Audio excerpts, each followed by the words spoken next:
ನಿನ್ನೆ ಸಿದ್ದರಾಮಯ್ಯ ಅವರು ಹೇಳಿದ್ದಾರೆ ಸರ್, ಪದೇ ಪದೇ ಸಿದ್ದರಾಮಯ್ಯನವರು ನಾನೇ ಇನ್ನು ಮುಂದಿನ 2.5 ವರ್ಷ ಮುಖ್ಯಮಂತ್ರಿ ಅಂತ ತಾವು ಹೇಳ್ತಿದ್ದಾರೆ. ಹೈಕಮಾಂಡ್ ವೀಕ್ ಆಗಿದೆ, ಹೈಕಮಾಂಡ್ಗೆ ಸಿದ್ದರಾಮಯ್ಯನವರು ಸೆಟ್ ಹೊಡೆದಿದ್ದಾರೆ ಅಂತ ಸಿದ್ದರಾಮಯ್ಯ ಅವರು. ಬಿಜೆಪಿ ಅವ್ರಿಗೆ ಯಾಕೆ ನಮ್ಮ ಪಕ್ಷದ ಬಗ್ಗೆ ಅಷ್ಟೊಂದು ತಲೆ ಕೆಡಿಸ್ಬೇಕು? ಅವ್ರು ಕೆಲಸ ಮಾಡೋದು ಬಿಟ್ಬಿಟ್ಟು ನಮ್ಮ ಪಕ್ಷದ ಆಂತರಿಕ ವಿಚಾರಗಳ ಬಗ್ಗೆ ಯಾಕೆ ತಲೆ ಕೆಡಿಸ್ಬೇಕಾರೆ? ಯಾಕೆ ತಲೆ ಕೆಡಿಸ್ಕೊತಾರೆ? ಅವ್ರು ಯಾರ್ರಿ ಅವರು? ಈ ಸೀಟ್ ಅವರ high command? I do not want to reply BJP's ಕೊಯ್ರಿ.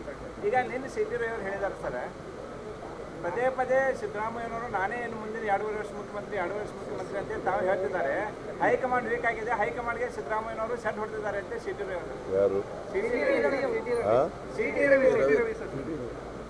BJP ಅವ್ರಿಗೆ ಯಾಕೆ ನಮ್ಮ ಪಕ್ಷದ ಬಗ್ಗೆ ಅಷ್ಟೊಂದು ತಲೆ ಕೆಡಿಸ್ಬೇಕು? ಅವ್ರು ಕೆಲಸ ಮಾಡೋದು ಬಿಟ್ಬಿಟ್ಟು ನಮ್ಮ ಪಕ್ಷದ ಆಂತರಿಕ ವಿಚಾರಗಳ ಬಗ್ಗೆ ಯಾಕೆ ತಲೆ ಕೆಡಿಸ್ಬೇಕಾರೆ? ಯಾಕೆ ತಲೆ ಕೆಡಿಸ್ಕೊತಾರೆ? ಅವ್ರು ಯಾರ್ರಿ ಅವರು?